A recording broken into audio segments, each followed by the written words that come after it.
Welcome to this weekly cosmic journey of the Big Bong Theory Podcast, where we cover one wild tale and science fiction adventure about geek theorists, stoned philosophers, and time-traveling rebels in a fun, mind-blowing way that will leave you questioning reality. This time, you've presented us with Big Bong Theory, a story that throws ancient Athens into a reality-bending crisis. Buckle up, because this is going to challenge everything you think you know about what's real. Right. Our mission on this cosmic journey is to dissect this narrative, understand its core concepts, and extract the most intriguing nuggets for you. We'll explore a world where a time-traveling philosopher confronts the simulated nature of reality, sparking a desperate escape from forces designed to maintain the illusion. Okay, so let's unpack this, starting with the unsettling event that kicks everything off. Yeah. The pigeon flying backward in the Athenian agora. It's such a bizarre image, right? What does this seemingly impossible occurrence signify in the context of the story you shared with us? And why does Plato immediately recognize its importance? Well, what's fascinating here isn't just the visual oddity, right? But what it implies about the nature of their reality. This backward flying pigeon acts like a tear in the fabric, a momentary lapse in the expected order. For someone like Plato in this story, who already suspects their world isn't quite what it seems, this isn't just a strange event. It's a tangible sign that the underlying rules are breaking down. It's a glitch that confirms his suspicion that their reality might be a construct, a carefully maintained illusion. This seemingly minor anomaly brilliantly encapsulates the fragility of constructed realities. Even a small deviation can expose the underlying artifice. Right. It's like that moment when you see a reflection do something slightly off. It makes you question everything. And this leads directly into Plato's attempt to explain his understanding to Aristocles, right? He brings up the allegory of the shadows on the cave wall, but it feels different this time, doesn't it? How does Plato's urgent tone differentiate this from just another philosophical exercise in the academy? Exactly. In Plato's actual philosophy, the cave allegory is a tool for understanding our limited perception of truth. Right? But in Big Bong Theory, it takes on a stark, almost literal meaning. Plato's urgency here isn't just academic. It's born of a dawning, terrifying realization that they are inside the cave in a very real sense. The shadows aren't just metaphors for our limited understanding, they are their reality. His desperation to explain this to Aristocles comes from the fear that the illusion is collapsing, and whoever is behind it, the maintainers, will become aware of his knowledge. It's no longer a point for philosophical debate. It's a matter of imminent danger. So here's where it gets really interesting, right? We then see other strange occurrences in the agora. The frozen water cellar, the looping conversations, the synchronized guards. These aren't subtle glitches. How did these events back up Plato's claims and really escalate the tension for Aristocles, who was initially skeptical? And what was that term Plato used to describe the seemingly background characters? Well, these escalating glitches serve as undeniable, almost comical evidence for Aristocles, right? Yeah. The frozen water cellar, the repeating dialogue. These are blatant errors in the simulation, moments where the underlying code seems to stutter or repeat, much like a scratched record. They push Plato's theory from the realm of abstract thought into observable, unsettling reality. And yes, Plato refers to these seemingly automated figures as NPCs, non-participating constructs, explicitly drawing a parallel to artificial intelligences in future simulated environments.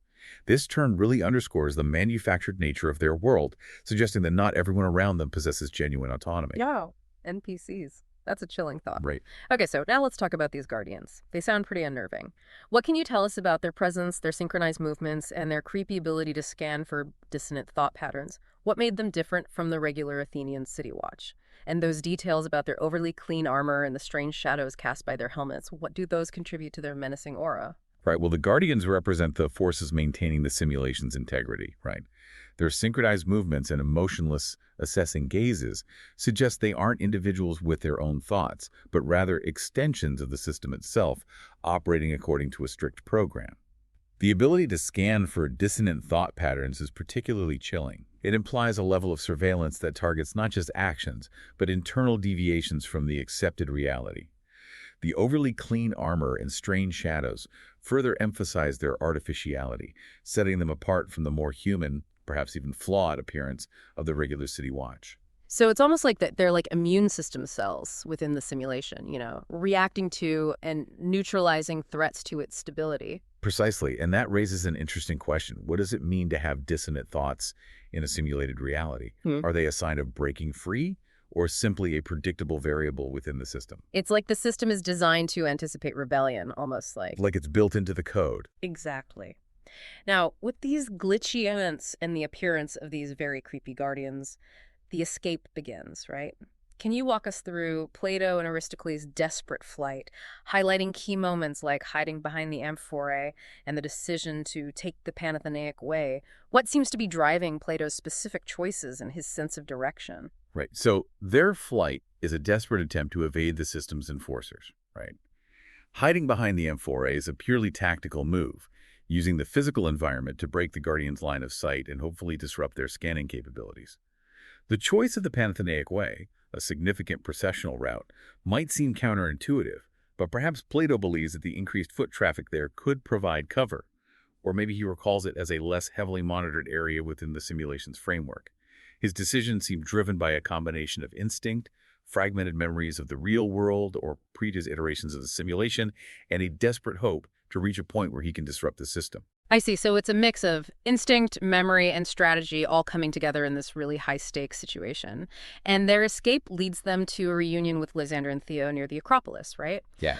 So what were Lysandra's initial reactions to all this unfolding madness? And what crucial piece of technology does Plato finally reveal he possesses? And where was he keeping it? What was Theo's typically pragmatic reaction to all this unbelievable information? Okay, so Lysandra, with her sharp and inquisitive mind, initially reacts with a healthy dose of skepticism and a demand for concrete evidence. Her disbelief underscores the difficulty in accepting such a radical paradigm shift, even when faced with bizarre occurrences. Plato then reveals the etheric resonator, a piece of advanced technology from his supposed future, which he had cleverly concealed near the Parthenon, a location of immense symbolic and potentially energetic significance. This revelation shifts the dynamic entirely, offering a tangible, if unbelievable, hope for a solution. Theo, ever the pragmatist, while likely struggling to fully grasp the implications, seems to defer to Plato's knowledge and focuses on the immediate need for action, embodying a loyal and resolutely practical response to the escalating crisis. It's fascinating how different characters react to a potential reality break, isn't it? You have skepticism versus acceptance, logic versus action. Now, the etheric resonator itself sounds like a key piece of the puzzle. Can you describe its nature and intended purpose? We know it was hidden, but can you tell us more about where exactly? And what exactly did Plato hope to achieve by using it? He also mentions his origins and this temporal jump. What more did we learn about that? Right, so the etheric resonator is described as a device operating with transtemporal potential, suggesting its ability to interact with or manipulate the fabric of time within the simulation. Its purpose, according to Plato, is either to send a signal outside of the simulation, perhaps back to his original time, or to generate an energy surge powerful enough to destabilize the local simulated reality, creating an escape route. Hiding it near the Parthenon, a structure associated with Athena, the goddess of wisdom and strategic warfare, might indicate a deliberate choice based on symbolic power, or perhaps perceived vulnerability in the simulation's architecture at such a significant location. Plato's fragmented accounts suggest he originated from a technologically advanced future, and that his temporal jump to ancient Athens was accidental, leaving him stranded with this potentially reality-altering device. Okay, and then the tension really ramps up when the Guardians finally catch up to them in the cavern beneath the Acropolis. Can you recount that terrifying deletion protocol and its devastating effect on Theo? The visual of him unraveling into pixels of light is particularly striking. What does that tell us about the nature of their reality? Okay, so the arrival of the Guardians in the dimly lit cavern and the activation of the deletion protocol mark a terrifying escalation. This protocol, which causes Theo to literally disintegrate into shimmering pixels of light, offers the most brutal and undeniable evidence of the simulated nature of their existence. It reveals that their physical forms aren't composed of matter in the traditional sense, but are instead constructs of data or energy that can be instantly deconstructed and erased by the system. It's a chilling reminder that in a simulated world, existence itself is subject to the whims of the code. Exactly. Amidst this chaos, Lysandra steps up in a crucial way. Yes, she does. Highlight her brilliance in attempting to recalibrate the etheric resonator. What kind of patterns does she recognize in the device, and how does her understanding assist Plato in this very desperate moment? Right, so in the face of unimaginable horror, Lysandra demonstrates remarkable composure and intellect. She recognizes complex, almost fractal patterns emanating from the resonator patterns that seem to be destabilizing. Her understanding of mathematics and harmonics allows her to intuit the correct counterfrequencies needed to stabilize the device's energy matrix, buying Plato precious moments to activate it fully.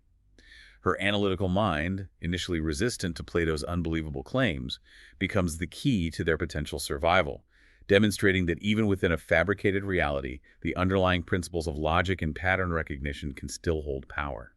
That's a powerful message, isn't it? That even in a world that might be fake, our ability to reason and understand patterns can still make a difference. Absolutely, and it's a testament to the enduring strength of human intellect in the face of the unknown. And when the resonator finally activates, it sounds like a truly reality-shattering event. Describe the immediate effects, the blinding white light, the flood of impossible concepts, and the apparent dissolution of the guardian. What happens to the physical environment of the cavern in this moment of activation? Right, so the activation of the resonator is depicted as a moment of pure, chaotic energy release. The blinding white light and the overwhelming influx of impossible concepts suggest a temporary breaching of the simulation's boundaries, exposing them to the raw data or underlying structure of their reality, a glimpse behind the curtain. The immediate disintegration of the guardian indicates that the resonator's energy is directly opposed to and capable of neutralizing the forces maintaining the simulation. The physical environment of the cavern begins to fracture and dissolve, with walls cracking and the ground shimmering, signifying the profound instability caused by the resonator's activation. The simulated world is literally unraveling around them. So it's like they've punched a hole right through the fabric of their reality. But the story doesn't end with a clean escape, does it? We then see Ari waking up back in the Academy Grove, seemingly years later and now in the role of Plato. What are the key clues that suggest the events in the cavern weren't an escape at all, but rather a reset or some kind of loop? That detail about Ari's physical state and the familiar scene around him seems particularly telling. Okay, well, the transition to Ari awakening as an older man, now seemingly embodying the persona and memories of Plato and teaching the allegory of the cave once more, is the story's most unsettling and thought-provoking twist. His aged body, the familiar setting of the Academy Grove years later, and the immediate resumption of the same philosophical discussion strongly suggests that the events in the cavern didn't lead to an escape from the simulation.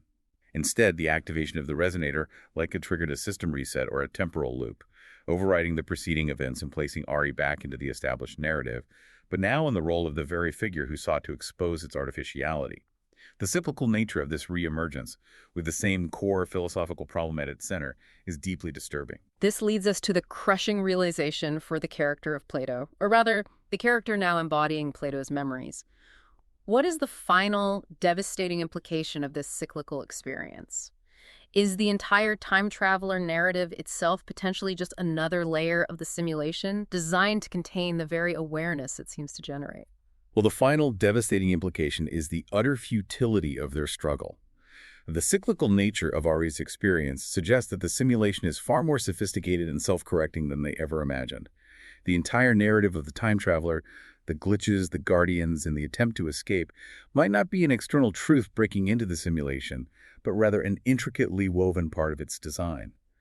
Perhaps the system introduces these anomalies, these moments of awakening, and then resets them, creating a self-contained loop that prevents any genuine escape or lasting disruption. The very act of trying to break free might just be another variable within the simulated game, reinforcing the prison rather than shattering it. So what does this cosmic journey through Big Bong Theory leave you pondering? The nature of reality, the possibility of hidden layers, and the terrifying implications of a world that might not be what it seems. Absolutely, and consider this. If our own reality were a simulation, would we even possess the tools to recognize the glitches? What subtle anomalies might we be rationalizing away every day? And what would be the ultimate purpose of such a meticulously crafted and self-regulating simulated existence? This tale powerfully invites us to question the very foundations of our perception and the assumptions we make about the world around us. It's a chilling thought, but it's one that lingers long after the story ends. We encourage you to revisit the concept of Plato's cave allegory with this unsettling new perspective. Does Big Bong Theory offer a more literal and perhaps more terrifying interpretation of that ancient philosophical idea? What aspects of this exploration resonate most deeply with you? Thank you for joining us on this mind-bending cosmic journey into the Big Bong Theory Podcast. Rate and follow for more world-bending tales. Until our next cosmic journey into the unknown.